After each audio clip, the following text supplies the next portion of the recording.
행위 능력을 상실한 경우에는 뭐가 문제가 되냐는 말이에요. 여러분이 일단 이게 행위 능력을 상실한 경우에 어떤 행위가 유효한가 무효한가는 거기 써있는 대로 111조 2항을 보시면 111조 2항을 보시면 뭐라고 써있냐면 문제가 없다고 써있죠. 민법 111조 2항에 보면 문제가 없다.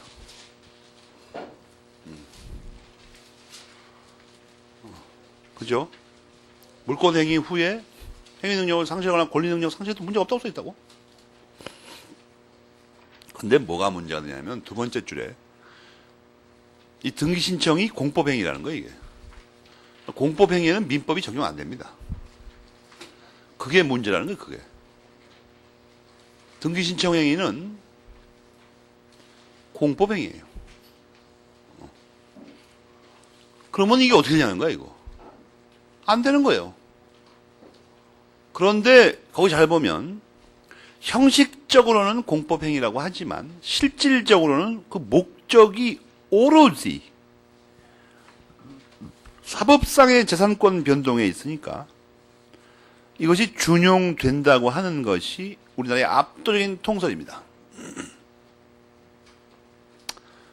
알겠습니까? 그래서 결론은 뭐예요? 적용된다는 거야 이거. 동의를 얻거나 이렇게 하면 된다 이거예요.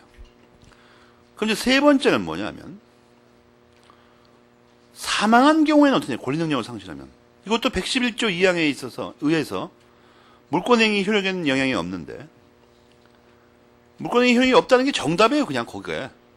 그래가지고 어떻게 하게 되냐면 이제 또 법전을 막 뒤져가지고 권리 능력 상실이나 사망자가 들어간 건 다 찾는 거야. 지금 물권법 하고 있으니까 185조부터 막 뒤지는 거야. 사망자 들어가는 거 혹시 없나?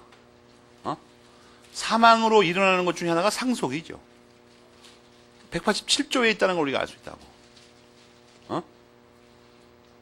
근데 187조는 두 부분으로 구성되어 있죠. 그렇잖아요. 두 부분으로. 본문과 단서. 다 적용되죠. 갑이 사망하면 갑이 물권행위를 했습니다.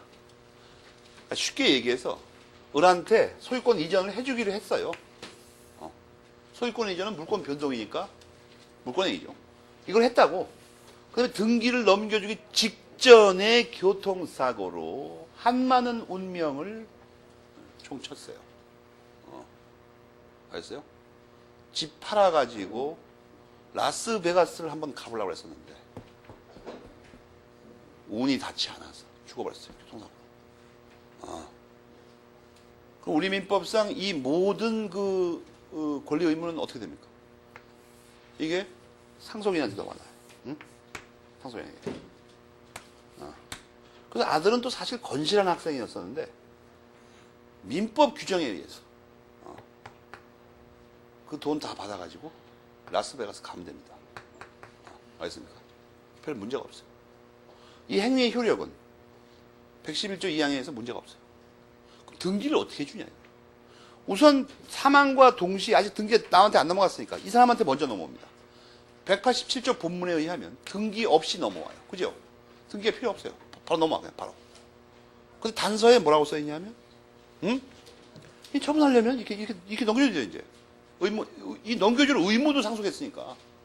알겠습니까? 넘겨주려면 뭐예요? 등기를 해야 된다고. 그죠? 넘겨주려면 등기하려면 이렇게만 등기를 못하죠. 왜냐하면 지금 이 사람 명의로 안 돼 있잖아. 그러니까 이렇게 먼저 등기를 해야 됩니다. 그 다음에 이렇게 등기를 해야 됩니다. 등기를 두 번 해야 돼요. 이렇게 하는 게 원칙이에요. 원래 민법 조문에 의하면. 그런데 국회의원들이 가만히 생각해 보니까 아니 팔아먹기를 내가 팔아먹지도 않은데 괜히 나한테 원래 아버지가 살아있으면 어떻게 할 뻔했어요. 그냥 이게 한 번에 넘어갈 뻔 등기가. 근데 이렇게 하는 게 이상하다는 거야. 이거 아무 생각해도. 두 번씩.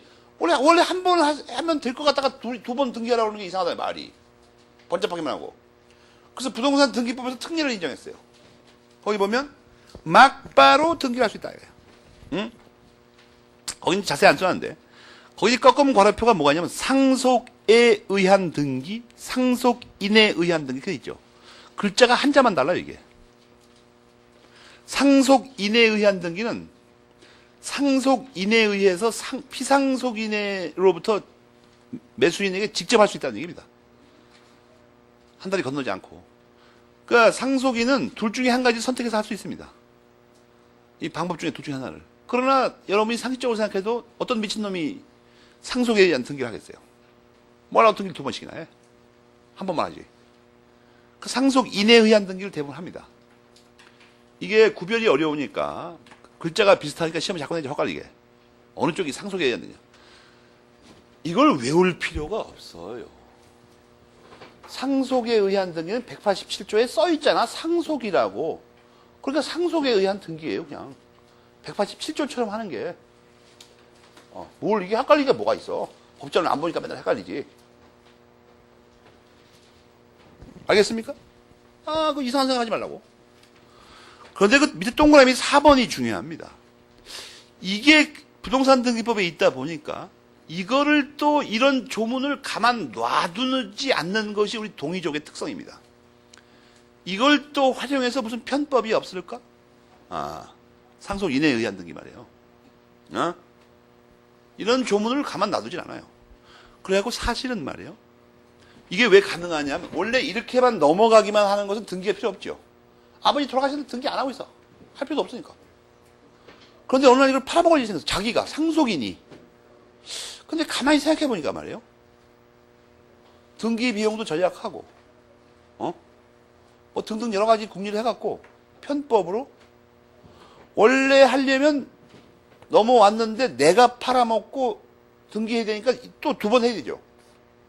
그렇잖아요? 아버지가 한 게 아니니까 이 부동산 등기법에 상속인에 의한 등기 적용 안 돼요. 그런데 이 등기 비용하고 이 양도소득세를 가만히 생각해 보니까 이게 겁나는 사건이에요. 그리고 내가 팔아먹었는데 아버지가 판 것처럼 해가지고 이렇게 등기를 해버리는 수가 있다는 거예요. 편법입니다. 알겠습니까? 동그라미 4번이 그거예요. 이건 중간생략 등기의 특수한 경우라는 것이 현재 다수입니다. 그런데 특수한 경우인데 결국 유효하다고 할 수밖에 없습니다. 여러분 이제 그 결론만은 어디 나오냐 하면 결론만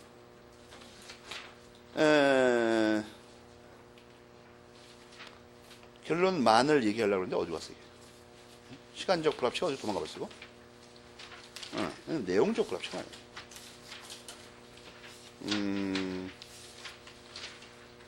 결론만을 보시려면 98페이지.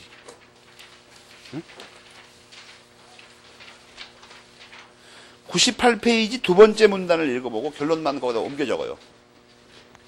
98페이지 두 번째 문단. 빠른 속도로 읽어보고.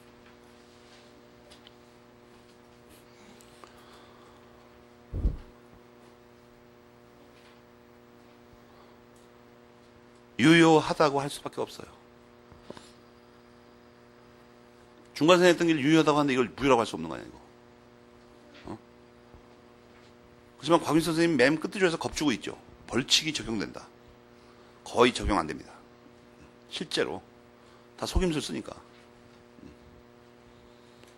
만약에 지금 말이에요. 우리나라 부동산 물권 변동의 질서를 확립한답시고 소급표를 인정해가지고 조금이라도 잘못된 등기를 전부 무효로 한다고 하면 현재 있는 부동산을 자기가 가질 수 있는 경우가 거의 없습니다. 전부 다 어디선가 잘못되기 때문에. 옛날부터. 뭐 대대로 그 집을 이어받고 사는 집 있죠. 그런데 말고는 거의 다 집을 뺏겨버린다. 잘못하면. 거의 다 무효예요. 거의 다. 그러니까 판례도 이해가 됩니다. 지금 강력하게 때려잡아버리면 집 다 내놔야 돼 자기가. 어디선가 하여튼 뭐 무효 사유가 있습니다. 어디선가 하여튼 뭐 하다못해 뭐 채권행위 매매 계약도 뭐 가장행위 다 걸려버립니다. 세금 다 조작하느라고 계약서 엉터리 써가지고 다 무효예요 거의 다. 무서운 나라입니다 이 나라. 무효의 나라. 자랑스러운 무효의 나라라니까 여기가. 무법천지입니다 여기. 그러니까 무효의 집에서 살면서 불량식품 먹으면서 불성실하게 공부하면서 낭비 펑펑 하면서 막 뛰니 놀고 이렇게 우리가 모두 살고 있는데도 국가가 이 정도 잘 사는 것은 이건 기적입니다. 내가 볼 때. 동이족만이 할 수 있는 놀라운 이게 생활이에요, 이거. 그렇지 않습니까, 여러분? 이런 나라가 어디 있어, 이런 나라가 세상에. 우리는 위대한 민족입니다. 무효 취소 해제를 딛고 서가지고도 튼튼하게 살 수가 있다는 거예요, 이게. 불성실과 부정부패로 점철되어 있는데도 전혀 문제가 없습니다. 대학마다 정치학과가 있고 뭐 다 있어요. 법학과도 있고. 근데도 뭐 부정과 비리가 횡행하면서 그냥 어우러져 살면서 정말 그 동양에서 이상적으로 생각하는 어떤 혼돈의 시대입니다. 이 나라입니다. 혼돈의 나라 이거. 그러면서도 막 여지없이 산다 이거예요. 그러면 나도 그냥 뭐 옆에 나라에서 막 인터넷 한다 그러면 컴퓨터 다 사버리고 휴대폰 뭐 어디서 쓴다 다 사버려요 그냥. 능력도 뛰어나 또 내가 보니까. 닥치는 대로 합니다. 닥치는 대로 그냥. 그렇지 않습니까? 솔직하게 말해서 우리가. 내가 미국 사람인데 이런 말을 하면 여러분 상당히 불쾌할 거라고. 나도 동포예요. 근데 유전자가 분명히 동이족 거라고 이게. 놀랍지 않습니까? 우리 스스로를 봐도 우리는 위대한 민족입니다. 언제까지 이렇게 살지 모르지만. 그리고 막 엄청납니다. 예를 들어서 우리는 전 세계에 놀라운 기록을 다 갖고 있어요. 설악산의 어느 곳을 파도 1m 이상을 파게 되면 쓰레기가 나옵니다. 알겠습니까? 거기 쓰레기를 갖다 버리기 싫어가지고 돈 들어가니까 땅 파고 다 묻어버렸어요. 설악산에 있는 나무까지도 경악을 해가지고 색깔이 변합니다. 누렇게 병들어가고 있어요, 지금. 그러니까 앞뒤를 가리지 않습니다. 낙동강에다가는 패널을 때려 붓고 설악산 밑을 쓰레기 채우고 지리산도 마찬가지예요. 그런데도 그냥 막 사는 거예요, 여기서. 서울은 공기가 오염돼가지고 숨을 쉴 수가 없는데도 꾸역꾸역 몰려들고 불가사의한 일입니다, 내가 아무리 봐도. 위대한 민족입니다, 위대한 민족. 그렇지 않아요? 고시촌에는 막 비디오방 호프집, 무슨 다방 주스집, 막 음식점, 24시간 슈퍼는 막 성업을 합니다. 성업을 해. 오미성역으로 서 있어요. 그래도 뭐 공부한다고 막 보약 때려 먹으면서 그냥 막, 그렇지 않습니까? 이런 공부하는 나라가 어디 세상에? 대부분의 나라에서 공부하는 사람들은 배를 움켜쥐고, 눈을 바늘로 찔러가면서 책을 보고 있는데, 여기는 그냥 느긋하게 그냥 약 먹어가면서 놀면서 그냥, 그러다가도 그냥 막 축구, 농구, 배구 한다 그러면 그냥, 죽여라, 죽여라. 그러면서. 이상하지 않습니까, 그거? 그걸 알아두고, 그 다음에 이제 조심할 건 뭐냐면, 동그라미 5번에 있는데, 그거 잘 보면, 지상권을 설정한다고 그래서 갑이 병에게 지상권을 설정했습니다. 근데 그 대부분 토지죠. 부동산 소유권을 을에게 양도하면 갑병 사이에 등기를 이전하는 거. 이것도 뭐 중간에 등기 좀 중간에 등기를 보면 됩니다. 그냥 뭐 복잡하게 말 거 없이. 그 중간세약 등기는 워낙 중요하니까 별도로 이렇게 정리해 놨습니다. 중간세약 등기. 별도로 해놨는데, 중간세약 등기가 뭐냐면 중간을 생략한다는 거예요. 등기 이전을. 이게 이제 예를 들어서 갑을 간에 맨 처음에 거래를 합니다. 근데 을로부터 다시 병으로 또 이전한다 이거예요. 이렇게 차례대로 했다 봅시다. 그러면 원래대로 하려면 물권행위 등기, 물권행위 등기, 물권행위 등기 이렇게 해야 됩니다. 당연히. 근데 물권행위는 다 하는데 이 등기가 돈 들어가 이거. 돈 들어가요. 그리고 우리나라 사람은 어떤 공적인 장부에 내 이름이 올라가는 걸 안 좋아합니다. 뭐 자꾸 내 재산 사고 판 거 자꾸 드러나면 안 좋아해. 은밀하게 하는 걸 좋아합니다. 서지 소문 없이. 그리고 그 와중에 뭔가 이게 부스러기가 떨어지면 또 먹겠다 이런 얘기예요. 그리고 이걸 생략해버려, 이걸. 가운다는 걸. 등기를 이렇게 바로 해버려, 그냥. 바로 해버린다고. 근데 해버리면 상관이 없는데, 이미 돼버렸으면 절차상의 하자가 있다 하더라도 유효하다고 배웠죠, 아까. 근데 아직 안 했을 때는 어떻게 되냐니까, 안 했을 때는. 그때도 이렇게 그냥 신청하면 되냐, 이거예요. 어떻게 되는 거냐. 학설이 복잡하게 갈립니다, 이것은. 중간생활 등기. 현재 상황에서는. 우리 판례와 다수설 쪽은 이 전원의 합의를 요한다는 거예요. 전원의 합의는 세 합의죠, 세 명이면. 이 사이의 합의, 이 사이의 합의, 이 사이의 합의가 요구됩니다. 알겠습니까? 전원의 합의입니다, 반드시. 그런데 합의가 꼭 있어야 되는 건 아니고 동의만 얻어도 되는 경우가 있어요. 이렇게 합의하고 이 사람이 동의를 얻으면 다 얻은 거나 마찬가지죠, 결국. 이렇게 하고 이렇게 동의 얻어도 마찬가지고, 뭐 다 마찬가지 어떻게도. 그렇게 해야 된다는 거예요. 그런데 그렇게 간단하지 않다는 거야. 여러분 이거 효력을 보면 아직 등기가 격려되지 않은 경우입니다. 등기가 돼버렸으면 실질적 권리관계에 부합해서 유효합니다, 이거. 알겠습니까? 판례는 뭐예요? 조건부 유효서를 취해서 3자 간의 합의나 의뢰 동의 등 관계 전원의 합의가 있는데 유효하단다. 판례 빨리 읽어봐요.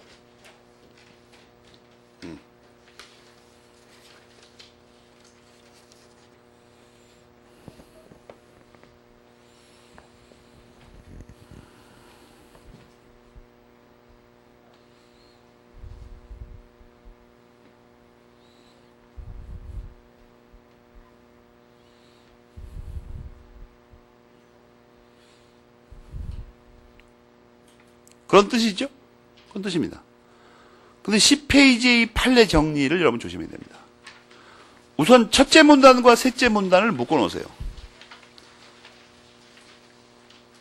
셋째 문단을, 첫째 문단, 셋째 문단. 그 첫째 문단, 셋째 문단을 먼저 읽어봐요. 우리 대법원은 이 법들의 효력을 다 바꿔버렸습니다, 그냥. 전부 다 단속 규정이라는 거야. 이게 위협하지 않다는 거예요, 이상하게.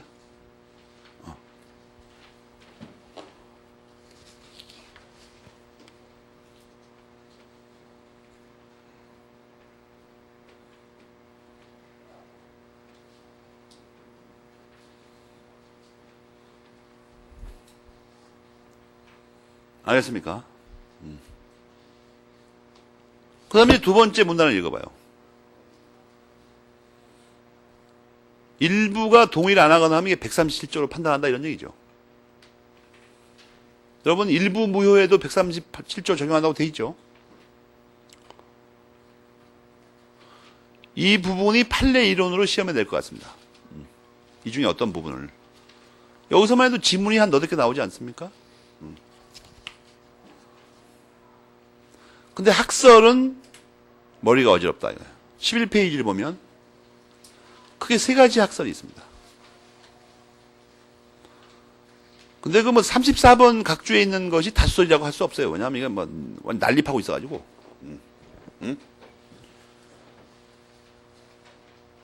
그래갖고 이 3번과 5번은 정반대 학설이죠. 5번은 뭐예요? 이거는 동의 없어도 유효하다는 거야, 이거. 물권적 기대권을 주장해가지고.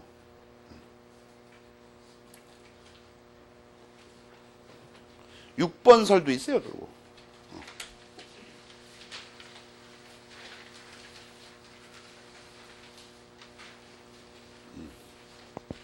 채권 양도에 준한다, 이렇게.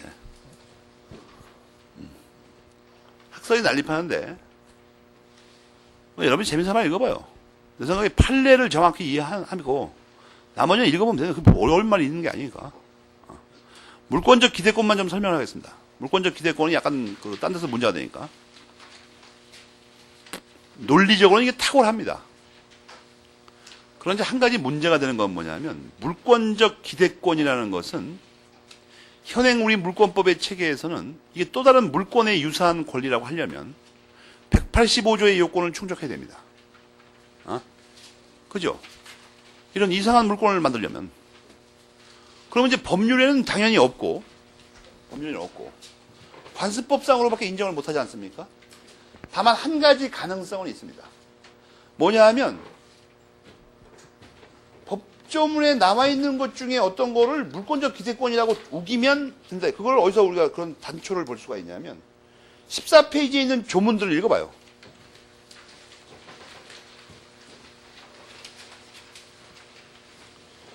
우리 특별법에서 요새 최근에 이 사실상의 소유권이라는 말을 많이 씁니다. 조문에.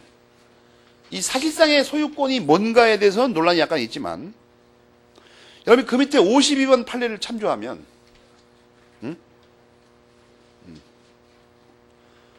이 52번 판례를 그냥 물권적 기대권 주장하는 학자의 정의에다 맞춰버리면 이게 물권적 기대권입니다. 분명히. 다른 거 다 돼 있는데 등기만 안 돼 있는 거. 실제로도 그런 학설이 있어요. 우리나라에. 물권적 기대권이라고 말하는 학설이. 알겠습니까? 물론 양창수 선생이나 이은영 선생 같은 분은 이것은 단순한 채권에 불과하다 이거예요. 아무리 봐도. 이걸 채권이라고 우기는 이유는 185조에 어긋날 뿐만 아니라 이걸 물권 유사한 거라고 했다가는 여러 가지 복잡한 문제가 발생하니까 그렇습니다. 하지만 물권적 기대권이 있다고 아닌 게 아니라 저거를 근거로 삼는다면 185조는 넘어갈 수 있어요. 일단. 알겠습니까? 여러 가지 가능성이 있는데 학설이 막 난분분하고 있습니다, 지금. 점차 이제 물권적 기대권설도 호응을 얻긴 얻어요. 물론 이제 채권설이 이제 광유직 사단 쪽에서 그쪽 경향에서 직계들은 아닌데 반박을 하는 겁니다. 이게 어째서 물권적 기대권이냐, 이게. 이 물권적 기대권 이론을 우리나라 최초에 도입한 민법학자분께서는 중앙정보부에서 살해당했죠. 살해당했습니다. 공식적인 정부의 발표는 그 당시 화장실에 간다고 하고 화장실 문에 있는 유리창을 깨서 자살했다 이거예요. 아무도 그걸 믿는 사람이 없어요. 분명히 살해당했습니다. 자제분도 지금 민법 선생이죠.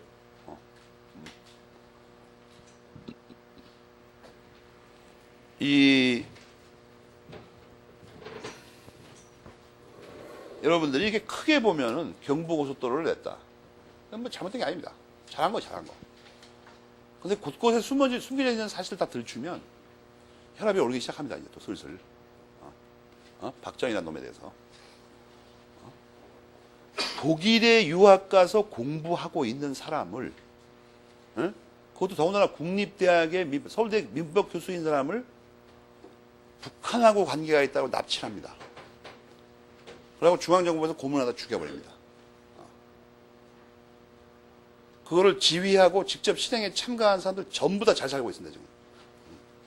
아주 많은 돈을 벌고. 그 돈이 어디서 났겠어? 다 국민 세금 훔쳐간 거지. 멀쩡하게 살고 있다, 이거야.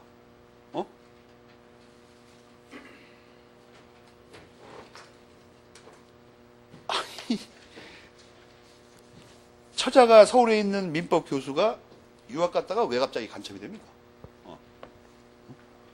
그 당시에 정권이 위태로우니까 극적인 사건을 만들 필요가 있었어요. 그러니까 이제 보통 지겠군 하는 사람을 간첩으로 몰아갖고 이게 안 돼요. 쇼킹한 사건을 하나 만들어야 됩니다. 뭔가 궁리하다가 재수없게 걸린 겁니다, 이거. 국립서울대학교의 민법 교수가 간첩이다, 이거. 왜 독일 유학 간 사람을 골랐냐면 당시 베를린에서는 독일은 원래 동독 사람 왔다 갔다 하고 이러는 걸 막질 않습니다. 뭐 북한 사람 많이 했었어요, 베를린에. 응? 그러니까 이제 가장 엮기가 좋다는 거예요, 이게. 엮어 놓기가. 그럴 거 아니에요. 하고 죽었어요. 그러고는 그냥 자살했다는 거예요, 무조건. 국민들은 잘 속아 넘어가는데 화장실 유리를 깨가지고 자살 한번 해봐요. 그게 되나? 안 됩니다. 화장실 반경 뭐 1km 이내 아무도 없지 않은 한 죽을 수가 없어요. 어떻게 죽는다는 거예요, 도대체? 사람 죽기가 이렇게 쉬운 게 아닙니다. 그럼 장준하 선생은 뭐 도봉산에서 미끄러져 죽어? 장준하 선생은 말이에요. 거지 같은 운동화를 신고 중국의 그 험준한 산령들을 수천 킬로를 왔다 갔다 한 사람입니다. 박정희 같은 미친놈은 산에서 미끄러지는지 모르지만 그 사람은 산에서 안 미끄러져요.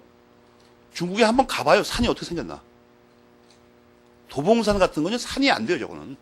뒷동산도 안 된다고 저거는. 근데 죽을 데가 없다고 해피 도봉산에서 미끄러져 죽어? 그래서 평생을 산만 탄 사람입니다. 광복군으로. 근데 죽을 데가 없다고 도봉산에 가서 미끄러져 죽어? 도봉산에서 미끄러져도 안 죽어요, 원래 사람이. 안 죽는다고 원래. 도봉산에 어디 죽을 데가 있어, 거기가.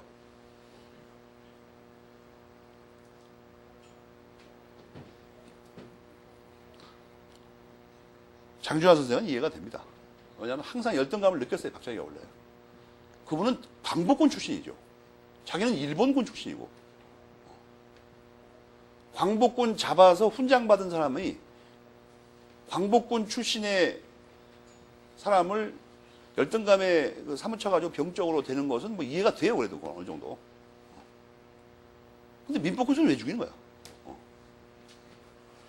하여튼 그래가지고 이제 물권적 기대권이 뭐냐 하면 그 판례에서도 보지만 여러분이 물권적 기대권을 이상하게 생각할 필요 없어요. 총칙에서 보면 기대권이 있죠, 기대권.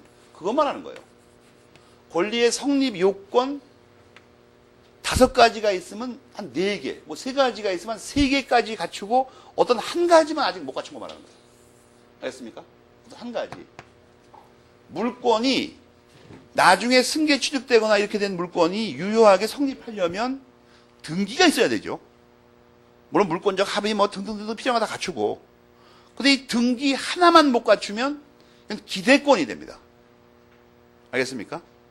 이 물권적 기대권을 인정하는 건 왜 그러냐 하면 물권적 기대권하고 물권하고는 분명히 다른 거죠, 이게. 그러니까 그리고 물권, 이건 다른 겁니다. 그러나 우리 민법은 이 2개를 동일하게 취급하게 돼 있어요. 어디 이렇게 돼 있어요? 149조를 외우라고 했잖아, 내가. 좀 외워요. 거기에 일반 권리와 마찬가지로 이렇게 써 있다고. 써 있어요. 물권적 기대권은 이것이 완성된 보통의 물권하고 동일하게 취급한다고, 이게. 거기 그리고 뭐가 있죠?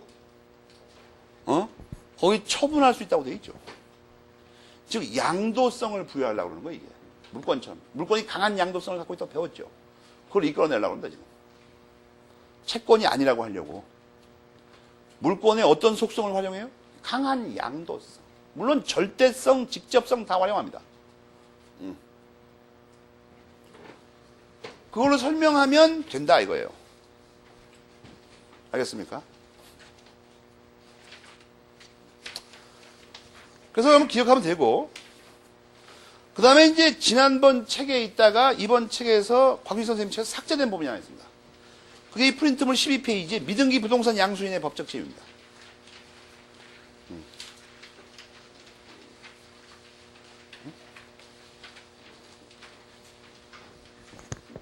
미등기 부동산 양수인의 법적 지위라는 건 뭐냐면 말이에요. 부동산을 양수했는데 등기를 안 한 사람 말하는 거예요. 등기 안 한 사람. 이거는 이제 이 문제의 다른 문제입니다. 그러니까 이건 뭐 항상 같은 거를 설명해 줘야 되니까 여러분이 막 2중, 3중으로 공부하니까 그냥 물권법에 무슨 등기가 어쩌고저쩌고 이런 말 나오면 이중 양도를 생각해 봐. 이중 양도.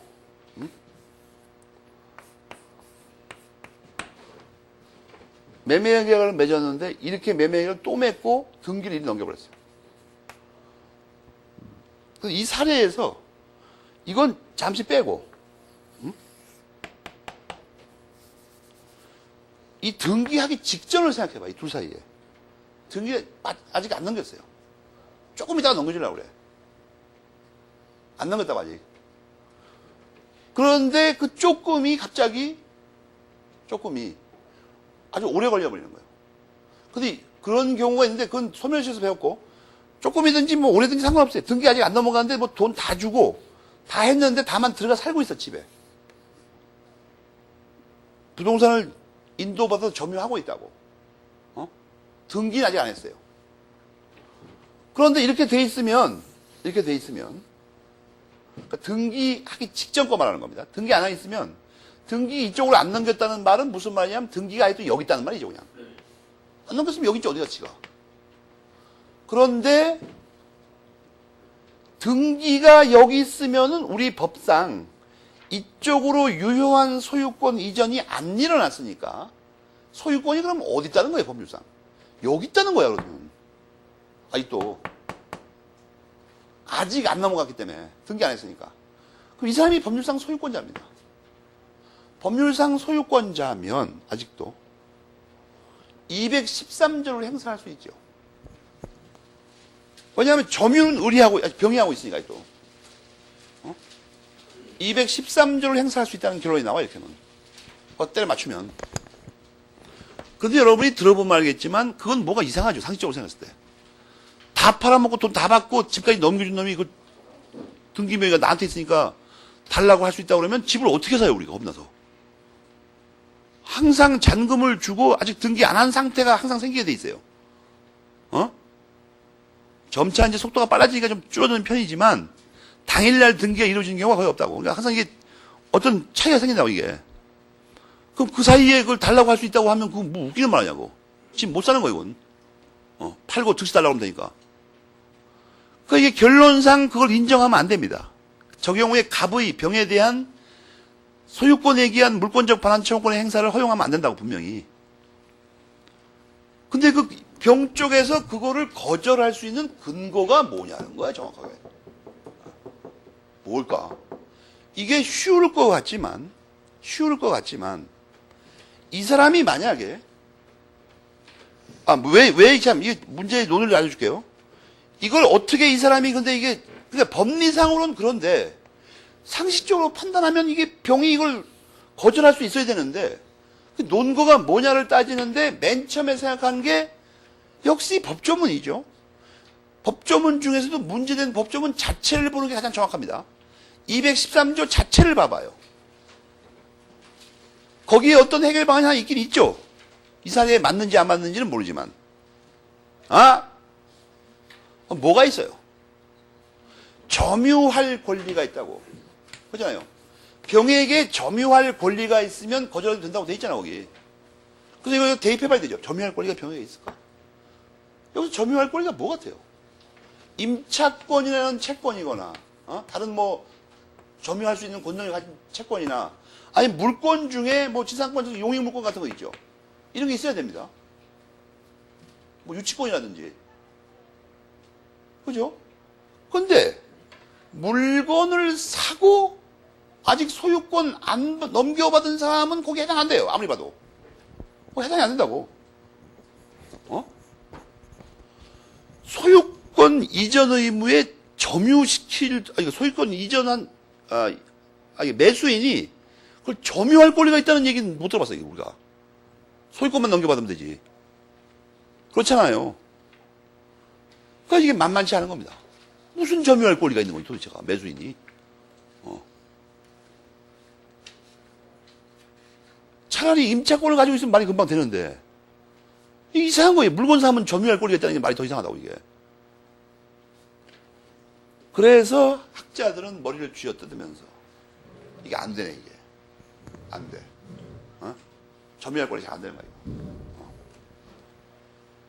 첫 번째 나타난 시도가 뭐냐 하면, 매수인에게 점유할 권리가 있다고 주장하는 거예요, 그냥. 무대뽀로 그냥. 판례가 취한 방법입니다. 두 번째 방법은 뭐냐면 점유할 권리라는 말뜻을 바꿔버리는 거예요. 그렇게 꼭 말이야 무슨 뭐 임차권, 지상권 이렇게 점유할 권리라고 할 거 없이 그냥 뭔가 그냥 하여튼 뭐 이렇게 가져도 될 만한 그런 법적 지위라고 하면 되지. 그렇게 악을 쓰고 권리라고 할 필요가 있지. 이 양창수 선생의 견해입니다. 판례의 태도하고 양창수 선생의 견해하고는 비슷한 점이 있습니다. 그거에 목을 매달고 5개 글자에다 점유할 권리. 그걸 어떻게 해보려는 거예요? 판례는 뭐예요? 무대뽀로 하는 거예요. 점유할 권리 있다는 거예요. 갑자기 그냥 매수인한테. 난데없이. 양창수 선생은 조금 후퇴해가지고 그래서 뭐 권리는 좀 문제가 있지만 점유할 권리가 꼭 뭐 그런 뜻이 아니라고 보면 되지 않겠냐 이거예요. 거의 비슷한 방법이죠. 수틀리면 그냥 말뜻을 바꿔버린다 이런 식이니까. 곽인 선생님도 옛날에 막 고민하다가 야 이거 안 되네 이게 잘. 곽인 선생님이 연구실에서 연구를 했어요. 그리고 점유할 권리를 맨 처음에 생각을 해봤다고. 종이에다 막 써갖고 안 돼요 잘. 그 종이를 꾸깃꾸깃 해가지고 쓰레기통에 넣었어요. 그럼 머리통이 터질 것 같으니까 머리통이 터질 때는 여행 가는 게 최고입니다. 로마인들의 지혜를 빌려 이탈리아 여행을 갔어요. 그리고 로물루스 형제가 잘하는 그 유명한 언덕에 올라갔어요. 늑대젖을 먹으면서 자란 로마의 건국 신화가 있는. 그 근처에서 왔다 갔다 했어요. 갑자기 발길에 뭐가 채였어요. 목판이 하나 튀어나왔어요. 거기 보니까 무슨 항변권이 하나 써 있어. 라틴어로. 그래갖고 그 항변권이 근데 해필 어떻게 팔자가 기구하다 보니까 그 유명한 항변권이 딱 걸렸습니다. 항변권이라는 얘기가 항변, 뭐 아무것도 아니고, 목적물에 대한,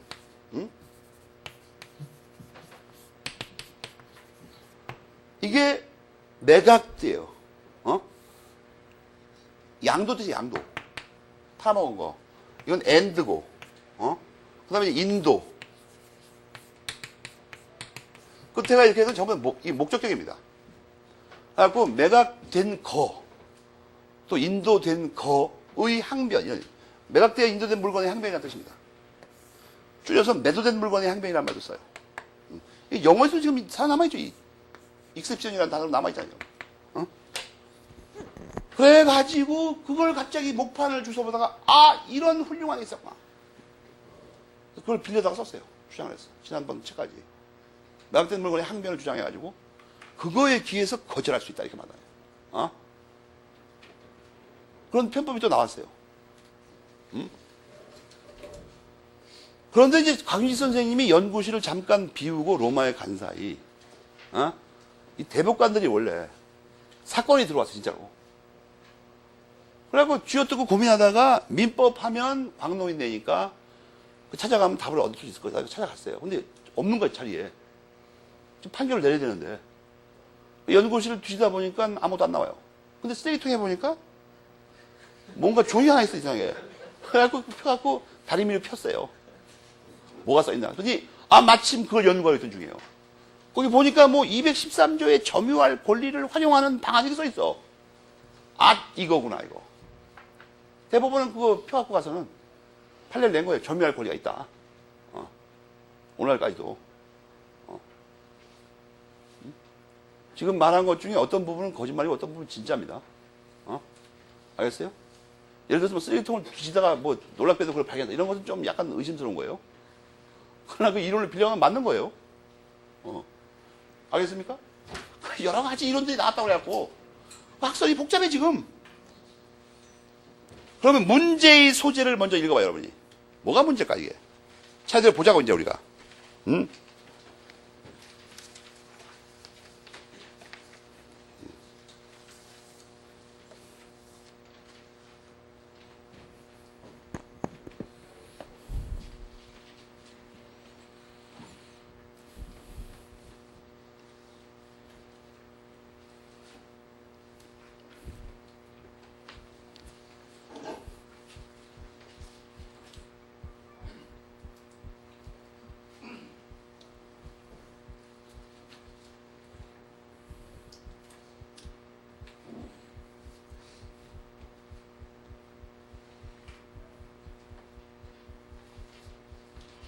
봤습니까?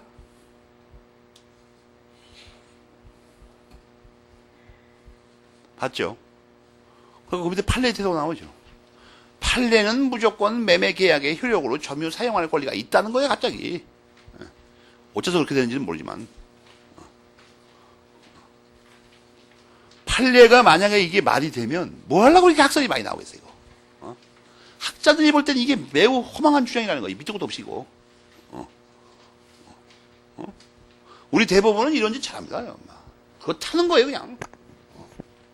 학자를 좌절케 합니다, 좌절케. 이게 어떻게 그렇게 되는지 알 수 없으니까. 설명이 안 되니까. 아무리 머리를 짜내도.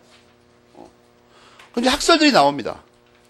먼저 여기서는, 묶어놨습니다, 내가. 채권설. 응? 이런 식으로. 그래서 채권자에 불과하다. 그러니까 안 된다는 겁니다. 그래서 이 난점을 피하려고 그 밑에 작은 글씨에 뭐 여러 가지, 응? 응? 여러 가지를 적어놨죠. 동그라미 2번은 또 이게 괴상한 학설인데 역시 이게 이은영 아줌마가 주장하는. 응? 이은영 선생님은 이걸 또 내부적, 외부적 소유권을 갈라요, 또 이걸. 뭔가 이 복잡해. 물론 그것도 법리적으로 타당한 건데, 가능한 겁니다. 근데 우리 물권법 질서에 배치되죠. 우리는 소유권 개념이 단일 소유권 개념입니다. 이렇게 분리가 안 돼요, 원래. 팔레이트를 너무 일반화하는 것 같고. 마지막에 그 물권적 기대권설이 논리적으로는 가장 타당합니다, 사실은. 근데 이 설의 최대 난점은 뭐냐 하면, 물권적 기대권이 일반적으로 인정되지 않고 있다는 거예요, 우리 학설에서. 근데 그런 건 별로 특별한 난점이 안 되죠, 사실은. 뭐 유행하냐 안 하냐 이게 중요한 게 아니니까. 논리적으로 이게 타당하면 여러 가지. 이게 또 왜 문제가 되냐 하면 이렇게 된다고 했을 때 이 사람이 거절할 수 있는 건 알겠는데 등기 안 한 상태에서 또 넘겼을 때 이게 문제가 됩니다, 사실은. 또 다른 사람 넘겼을 때. 그러면 이 사람은 또 어떻게 되냐는 거야, 이 사람은. 이 사람 달라고 그러면 어떻게 되냐는 거야, 이거. 그 앞 페이지에 13페이지 작은 글씨 있죠. 그래서 그런 학설들이 그걸 염두에 두고 나온 학설들입니다. 그 부분을 잘 이해하라는 거예요.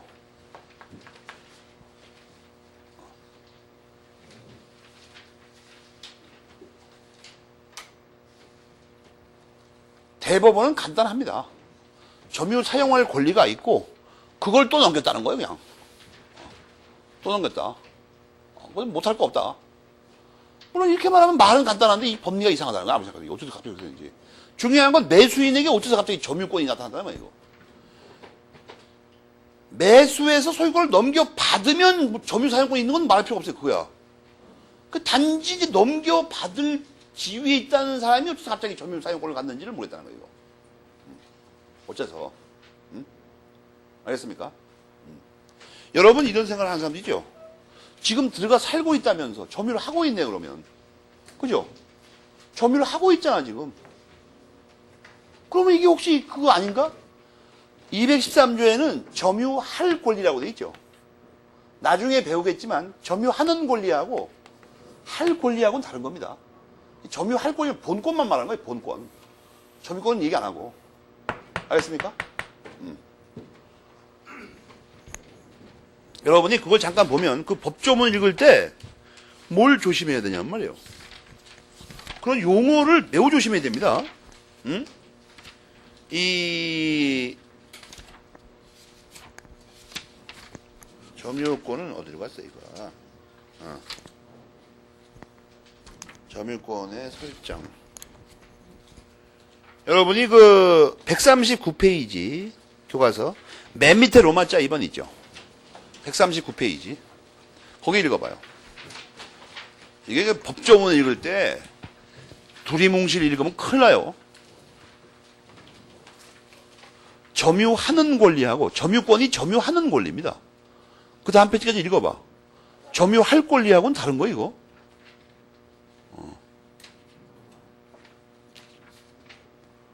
그러니까 213조를 읽을 때 조심해야 됩니다.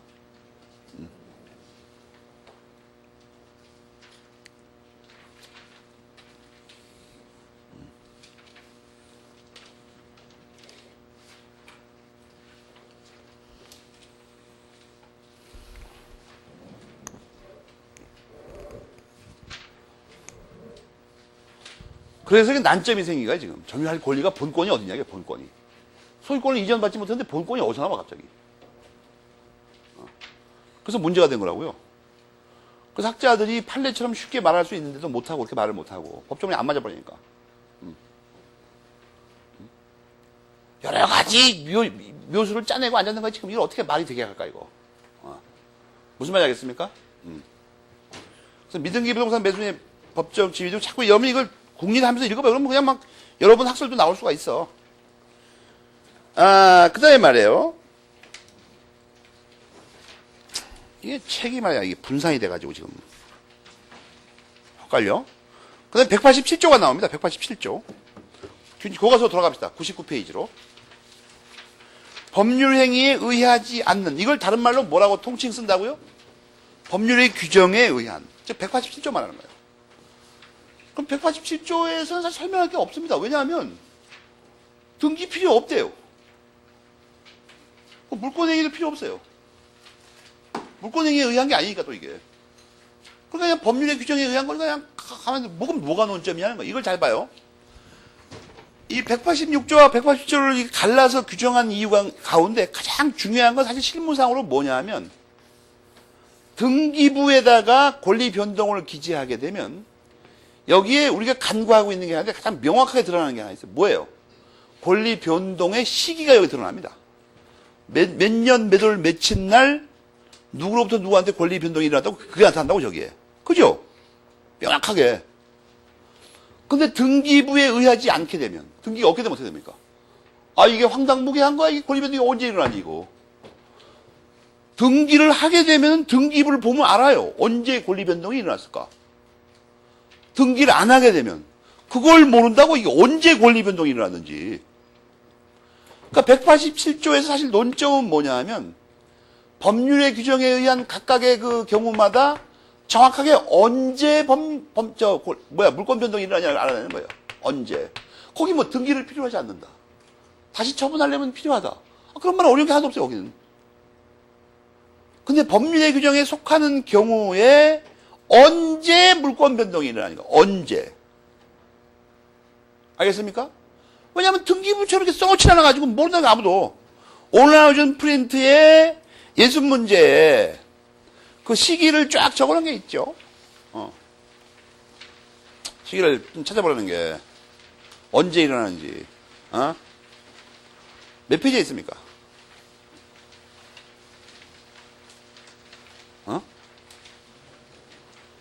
187조의 그 물권 변동의 시기가 언제 일어나는 거에 대한 걸 뭘 어떻게 하는 게 있을 거라고. 이게 오늘 없으면 이게 언제야, 이거. 3페이지? 이것도 양면으로 안 하고 또 단면으로 했어, 이상하고, 이것도. 응? 뭔가 수상쩍어, 이거. 3페이지 맨 밑에. 그죠? 3페이지 맨 밑에를 읽어봐야 된다, 이거. 그런 걸 찾아내는 겁니다. 그 다음에 두 번째 논점은 ABC 기타 알파벳이라고 하면 ABC 말고 나머지 알파벳은 어떻게 되냐는 거예요. 뭐가 있냐를 찾아내는 겁니다. 상속, 공용징수, 판결, 경매. 그 네 개만 있다는 건지. 뭐 딴 게, 많을 거 아니야, 딴 게 기타가 있는 거 보니까. 그럼 뭐가 있냐는 거예요, 뭐가. 도대체가. 개별적인 해설을 염두에 둬야 됩니다. 그럼 여러분 잠깐 보면 187조에 뭐 별 신통한 말은 없고 한 가지 조심할 건 100페이지 괄호 2번에서 괄호 2번에 별표 2개 하고 거기 7번째 줄에 다시 처분할 땐 등기해야 되는데 등기하지 않고 처분하면 어떻게 되냐는 거예요. 교과서에 뭐라고 써있죠? 무효라고 보호한다고 써있죠? 거기를 빨간 걸로 네모쳐요. 이게 정확하게 무슨 말이냐는 거야. 이게. 무효라고 보호한다. 이런 것도 이제 판례가 나옵니다. 판례가 이상하게. 그러니까 어벙쩡하게 보다가 큰일 난다고 이거.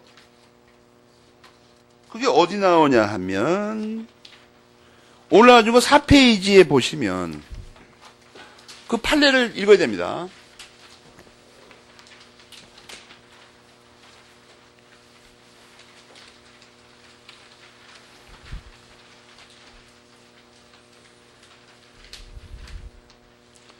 프린트의 4페이지를 보시면 판례를 메뉴에 인용했죠?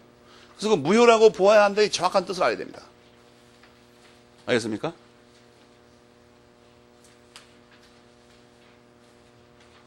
무효라고 보아야 한다, 거기.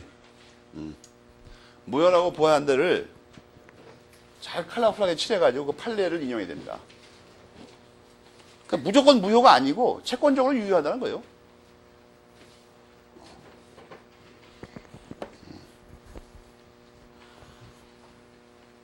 일단 그걸 알아놓고 두 번째 문제는 그 위에 괄호 1번을 보시면 교과서에 187조에는 취득이라고만 써 있으니까 혹시 변경 소멸은 안 되는 거 아닐까 하는 의문이 들죠. 그럴 거 아니에요. 교과서에 뭐라고 써 있어요? 당연히 다 포함한다. 이거 이설이 없습니다. 다른 걸 뺄 이유가 없으니까. 그 다음에 이제 예를 든 거 자체를 먼저 설명합니다. 상속은 상속만 말하는 거냐 뭐냐 이거예요. 이렇게 가능하죠. 상속, 공용징수, 판결, 경매, 기타 법률의 규정이 이렇게 돼 있으면 여기는 상속만 딱 포함하고 상속과 비슷한 건 여기에 들어간다고 하면 되죠. 이렇게 말하는 방법이 있고 애시당초 이 자체가 어떤 포괄적인 개념이라고 봐서 그걸 여기다 집어넣는 수가 있다고. 상속의 법적 성질이 원래 뭐죠? 총칙에서 배웠습니다. 그러니까 여러분이 공부를 내가 아무리 봐도 이상하게 한다는 거야. 저런 건 몰라도 되고 그냥 상속 글자가 들어가는 게 뭐가 있을까 떠올리잖아요. 포괄 승계하잖아. 포괄 승계. 총칙에 상속 들어가는 데가 두세 군데밖에 없죠. 법인이 상속할 수 있냐 없냐? 상속이 포괄 승계냐? 재산법인 취연재산 할 때 사망하면 상속에 의하는구나. 그 세 군데밖에 없어. 상속 들어간 데가 당초. 여러분 집에서 뭐 합니까 도대체? 집에서 복습할 때 책을 뭘 읽냐고? 책을 아니고 딸 거 있습니까 지금? 문장을 암기하지 말고 형태를 암기하라고요. 상속이 어디에 들어가 있다 지금? 이제 이상하게 공부하지 진짜 암상해도. 상속 그러면 총칙에서 공부한 것 중에서 상속이 여기 들어가는구만. 그 중에 하나겠구만 이거. 그렇게 하라고요. 왜 이렇게 얽혀, 인생을 얽혀 살죠? 여러분 뭐 합니까? 집에서 상속을 이렇게 탐구를 합니까? 상속의 깊은 의미가 무엇일까? 그런 거 합니까? 그건 시험에 안 나와요. 그건 학자들이 하는 거예요, 뭐. 그 정말 이해할 수가 없어. 도대체 뭘 공부하는지. 분명히 공부 열심히 하는 것 같은데, 보면. 뭘 하는지 모르잖아, 뭘 하는지 도대체. 내가 물어보는 것만 빼고 하는 건지. 상속이 포괄승계에 들어간다는 거예요. 이거 상위 개념이 포괄승계 아니에요. 포괄승계 밑에 상속은 뭐가 있었습니까? 회사합병. 그죠? 포괄유증. 그렇잖아요. 회사합병하고 포괄유증이 들어가냐는 거예요. 여기에. 교과서에서 그것만 찾으면 돼요. 그걸 알면 교과서 100페이지 맨 밑에 있죠. 거기를 복잡하게 읽을 필요가 없어요. 뭐 한자가 많네, 뭐 독일어가 나왔네, 이런 거 할 필요 없어. 포괄승계에 관련된 것만 찾으면 돼요, 거기서. 총칙에서 배운 것만. 그러니까 총칙을 공부할 때 너무 힘들게 하니까 여기서도 못 찾는 거예요. 공부를 했는데 분명히. 뭐가 논점인지 모르는 거야, 지금. 본 거밖에 안 나와요, 그리고 원래. 거기서 포괄승계에 해당하는 거 다 찾아요. 그렇다면 결론이 뭐죠? 187조의 상속은 무슨 뜻입니까? 통설에 의하면. 포괄승계의 뜻입니다. 다 포함하는. 그 다음에 공용징수. 원래 이것도 안 배워서 그렇지 마찬가지예요. 공용징수가 있는데 거기 잘 보시면 공용징수는 여러분 헌법책에 나오죠. 공용수용이라고. 가로 안에 있는 거 교과서에. 공용수용에는 그 밑에 보면 번호 매개요. 협의 수용과 재결 수용이 있습니다. 그죠? 그런데 여러분이 나한테 혼나면 정신을 잃어가지고 또 까먹으니까 다시 한번 말하는데, 포괄승계에서든 뭐든 간에 180조 논점이 뭐라고 했습니까? 물권 변동이 언제 일어나냐를 찾는 거라니까? 그러니까 번호들을 매기면서 그걸 다 찾아야 됩니다, 교과서에서. 앞에서도 상속은 언제, 포괄유증은 언제, 회사합병은 언제. 여기서도 뭐예요? 협의 수용은 언제, 재결 수용은 언제. 그것만이 논점입니다.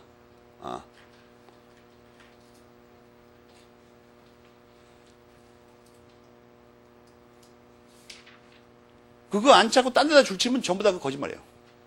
핵심이 그거니까. 그 다음에 이 판결은 약간의 설명을 요구합니다. 이 판결은 말이에요. 문자상으로는 판결이라고 했으니까 판결의 종류 세 가지가 다 포함되죠, 원래는. 그러나 입법자의 원래의 의도는 뭐냐 하면 이게 판결이라고 쓴 것은 이런 취지입니다. 보니까 형성권의 행사가 있는데 왜 또 갑자기 법조에도 없는데 형성권의 행사가 갑자기 어디서 나왔냐고 묻고 싶거들랑 처분행위 8가지를 안 외워서 그렇습니다. 지금 처분행위 8가지 중에 하나가 그중에 하나가 형성권의 행사죠. 그걸 안 외우니까 왜 갑자기 선생이 이상하다? 뭐 판결이라고 써있는데 갑자기 형성권의 행사가 어떻게 나왔을까? 물권행위는 처분행위 들어가죠. 물권행위 말고 모든 처분행위의 공시의 원칙, 공시의 원칙 전부 다 문제됩니다. 알겠습니까? 그래서 형성권의 행사에 의한 물권 변동이 있을 때는 원래 등기가 필요 없다고 형성권의 6가지 기능을 외우라고 했죠. 근데 이 형성권의 행사가 일반 개인이 형성하는 경우가 있고, 행사하는 경우가 있고, 국가기관이 행사하는 경우가 있습니다. 알겠습니까? 둘 다 등기가 필요 없어요. 근데 사인이 행사하는 거는 형성권의 기능에서 봤더니 당연한 겁니다, 그것은. 그거 놔두고, 하나 문제가 되는 게 국가기관의 형성권의 행사가 문제가 돼요. 혹시 그걸 모를까봐 제가 써놓은 거예요. 이 입법 의도를 알면 왜 교과서를 읽다 보면 3가지 판결 종류 중에서 법원의 형성 판결만 해당되고 했는지를 그냥 알 수 있어요. 교과서 읽으면. 교과서에 써있죠. 형성 판결만 의미한다고. 근데 이게 형성권의 행사라는 걸 모르는 학생은 그걸 외웁니다, 또. 근데 원래 형성권의 행사에 원래도 그게 필요 없다는 걸 아는 사람은 국가가 행사하는 형성 판결이 법원에 의한 형성권의 행사죠. 그냥 압니다. 그거 안 외워도. 원래도. 형성권의 6가지 기능을 알고 있으면. 알겠습니까? 그건 그 뜻이에요, 그러니까. 판결이라고 했지만 뭐라고? 형성 판결만 의미합니다. 그럼 사인의 형성권의 행사는 6가지 기능을 외웠을 때 배웠잖아, 이미. 공시가 필요 없다고. 그렇게 하면 양쪽이 다 떠오르죠. 그리고 처분행위도 알게 되고, 여러분. 내가 볼 때 이게 그냥 쉬운 방법인데, 이렇게 안 하고 뭘 어떻게 하는지 모르겠더라고. 공부를 집에서 뭐 하는지. 뭐 이상한 걸 외웁니까? 처분권의 행사를 그러니까 외우라고 한 날 외웠어야 되는 거 아니에요. 목숨 걸고. 그러니까 이게 형성권의 행사 선생님이 떠들어도, 형성권의 행사? 어디서 많이 듣던 얘기인데, 저거.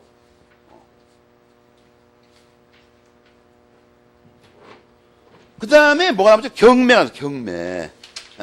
경매. 경매 거기 보시면 사경매, 공경매가 있습니다. 공경매는 다시 뭐가 있어요? 민사지팡법에 의한 거, 국세징수법에 의한 거. 이 모든 경우에 핵심 논점이 뭐라고요? 언제 물권 변동이 발생해요? 언제? 각각의 경우에. 그러면 책임기가 쉬워요, 이게. 맨 밑에 뭐 그런 게 나오죠. 뭐 대금을 완납한 때 뭐 이런 거. 알겠습니까? 이거는 법전에 나온 4개를 설명한 거고, 기타 법률의 규정엔 그럼 뭐가 들어가냐는 거예요. 교과서 103페이지에 로마자 2번 있죠. 괄호 로마자 2번. 거기에 9개, 10개의 예를 들어놓으셨죠. 10개.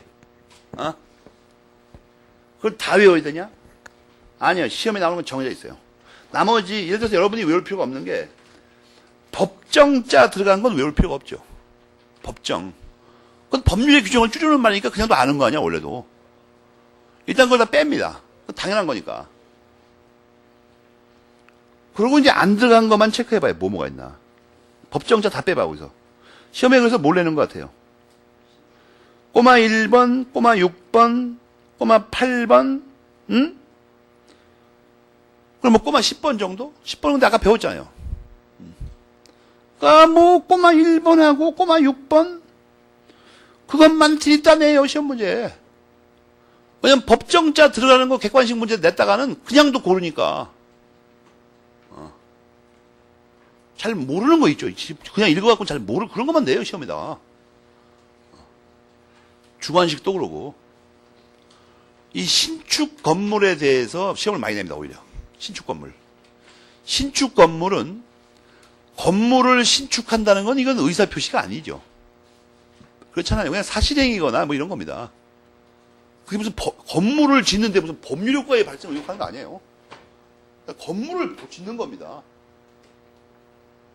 요즘 젊은이에게 이해가 안 가는 모양인데, 왜냐하면 저는 저 같으면 건물을 질 때는 소유권을 취득할 것 같은데, 그런 생각을 할 것 같은데 왜 그 생각을 안 하죠? 이상하게. 그 생각을 안 하는 게 아니라 분리하는 겁니다. 그러니까 노련한 전문가들은 건물 짓 때는 건물만 생각해요. 나중에 소유권 취득할 생각을 하는 게 아니고 건물을 목숨 걸고 잘 지어야 되니까. 분열증 건진 사람은 건물 지으면서 별 생각을 다 합니다. 로또 복권 사면 별 생각 다 하듯이. 현대인이 그래서 분열증에 살고 있다고 하잖아요. 분열증. 요즘 우리나라 젊은이들 보면 한 가지 일에 몰두를 못합니다. 이상하게. 대표적인 사례 중에 하나가 길 가면서 그 카세트 테이프 레코더를 끼고 다니더만 보니까. 그거 여행 갈 때 쓰는 거예요. 여행 갈 때. 그걸 원래 그 통칭하기로 워크맨이라고 합니다. 소니에서 처음 개발하기 때문에. 이 워크맨의 용도가 뭐냐 하면 여행 갈 때 하나 사가지고 여행 끝나면 그거 다 버리고 오는 거예요. 그걸 버리고 오는 거라고. 그걸 집에서 쓰려고 사는 사람이 어디 있어? 여러분 외국 영화를 보면은 집에서 그거 끼고 있는 놈은 특이한 놈으로 나옵니다. 주로 그걸 어디다 씁니까? 조깅 갈 때 갑자기 이걸 껴요. 조깅 갔다 대문간에서 벗습니다 이거를. 모든 문화가 유입되기만 하면 왜곡되기 시작합니다. 여기서는 이 바닥에서 이상하게 뭐 지기가 비틀어졌는지 어쩐지 용도에 안 맞게 사용해요. 이거. 물건도 거지 같은 거 삽니다. 일본이나 외국에서는 소니가 제일 좋습니다. 소니가 뭘 품질 제일 좋은 거예요. 또 아이와는 그리고 이게 음악 감상하는 데 쓰는 겁니다. 근데 아이와를 사가지고 500원짜리 테이프를 들었죠. 우리나라 사람 이상하게 카세트 테이프. 강의 뭐 이런 거. 정말 코믹한 사건입니다. 내가 볼 때 부끄러운 일이에요. 용도도 모르는 거예요 이제. 아이와는 그 재생 능력이 뛰어납니다. 얼마나 뛰어나냐면 박쥐의 울음소리나 이런 걸 녹음해가지고 동굴에다 켜놓으면 박쥐가 몰래 들어요. 친구가 오고 있는 줄 알고. 그러니까 이 헤드폰 이런 거 있죠. 그 성능이 최강이에요. 독일제하고 거의 맞먹습니다. 그리고 정말 좋은 그 테이프 레코더를 쓰려면 네덜란드나 독일에서 만든 걸 샀어요. 폼을 잡고 싶으면. 아이와 같은 그런 싸구려 그런 걸 쓰지 말고. 여러분 참고 삼아 알려줄 게 있는데 일제 아이와가 일본에가 사면 말이 더 비싸요. 왜냐면 거기 내수용과 한국 수출용을 따로 만듭니다. 그러니까 아이와를 여러분이 갖고 있는 거 똑같은 걸 일본 시장 가서 살려고 그러면 되게 비싸다니까 이상하게. 물건이 다른 물건이에요. 그리고 완전히. 질적으로 달라요. 그런 거 사지 말라고. 국산 샀어요 그냥. 좀 성능이 떨어져도 괜찮아요. 테이프 듣는 데 지장 없어요. 왜 그런 노름에 놀아납니까? 그거 생돈 다 날리고. 어쨌거나 지금 중요한 건 그게 아니고 신축 건물, 피담보 채권 소멸에 대한 저당권 소멸 있죠. 이게 시험에 가장 많이 나옵니다. 혼동에 의한 건 조금 이따 우리가 191조를 배우면 그냥 법조문에 의한 걸 알기 때문에 문제가 안 되고 두 개가 중요합니다. 나머지는 법정자 들어갔다는 것만 기억을 해두고 법정에다가 빨간 줄만 쳐놓으면 되잖아 그냥. 법률의 규정을 줄인 말이니까. 알겠습니까? 187조는 뭐예요? 이런 사유들과 변동의 시기를 알아내는 겁니다. 그 다음에 이제 맨 밑에 예외가 하나 있죠. 원래 뭐가 예외냐 하면 여러분 245조 1항을 그냥 펴놓기만 해요. 법조문만. 이 시효 취득은 말이에요. 분명히 245조 1항에 의한 취득입니다. 왜냐하면 조문에 이렇게 써 있으니까. 그런데 그건 조문에 뭐라고 써놨죠? 등기하여야 한다고 써놨어요. 그래서 예외라는 거야. 원래 법조문에 의한 건 등기 안 하게 돼 있는데 그거는 245조 1항에서 법조문에다가 등기를 해야 한다고 써놨어. 취득한다고. 그러니까 그것은 예외라고 할 건지도 의심스러워요 사실은. 무슨 말 알겠습니까? 근데 이건 참고 삼아 이런 걸 알아야 됩니다. 원래 나중에 배우겠지만 이 시효 취득은 원시 취득에 들어갑니다. 원시 취득이라는 건 없던 걸 새로 얻는 거니까 무슨 등기를 해야 됩니까? 보존 등기를 해야 돼요. 그죠? 보존 등기를 해야 되잖아, 이거. 원시 취득하니까. 그런데 이게 245조 1항에는 성질상으로는 이렇지만 원래 A 갑거였었는데 을이 오랫동안 갖고 있어가지고 취득하는 건데 그냥 성질상 원시 취득이라는 것 뿐입니다. 여기서 원시라는 거는 전주에게 붙어있던 제한이나 항변 등을 넘겨가지 않는다고 배웠죠, 총칙에서. 그 뜻일 뿐이에요. 그러니까 보존 등기를 하면 새로운 등기부를 또 만들어야 되죠. 처음이니까. 그러면 무슨 위험이냐면 이중 등기가 발생할 위험이 있습니다. 잘못하면. 또 다른 걸 만들다 보면 그걸 원천적으로 차단하기 위해서 대법원에서는 말이에요. 이 경우에 예외적으로 이 경우는 이전 등기를 하게 돼 있다고. 그러면 이중 등기 절대 안 나오죠. 여기서 이렇게 넘어가니까 이게. 그렇잖아요. 여기 두 개입니다. 예외가 그러니까. 하나는 법률의 규정에 의한 취득인데도 등기를 하여야 한다고 써있다는 게 예외입니다. 두 번째는 원시 취득이면 보존 등기를 해야 되는데 이전 등기를 해야 한다는 예외가 있다고. 알겠습니까? 같이 해야 된다. 같이. 그거 지금 그 말만 들으면 집에 가서 또 잊어먹을 염려가 있다고 느껴지는 사람은 말이에요. 자기 혼자서. 응? 그걸 찾으면 되죠. 찾으면. 우리 인생을 편하게 살 거 없이. 그 시효 취득을 어디 보냐면 193페이지 맨 밑에 작은 글씨 제목을 봐봐요. 교과서 193페이지. 그리고 이쪽에 참조해놔요.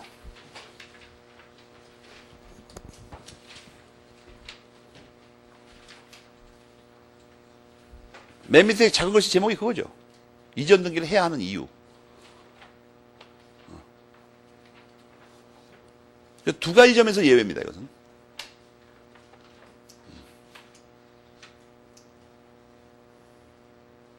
두 가지 점에서. 그렇게 기억을 하면 됩니다. 예외는. 아예 몰아서 한꺼번에 알아두는 게 좋으니까. 이거 하다가 한참 있다 193페이지 가면 까먹어버리다.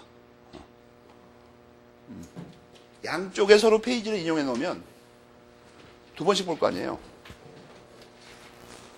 오늘 일단 여기까지 하고 이 104페이지 외 등기 청구권 같은 것은 나눠준 프린트를 이렇게 예습을 해갖고 오세요. 예습을. 오늘 여기까지 하겠습니다.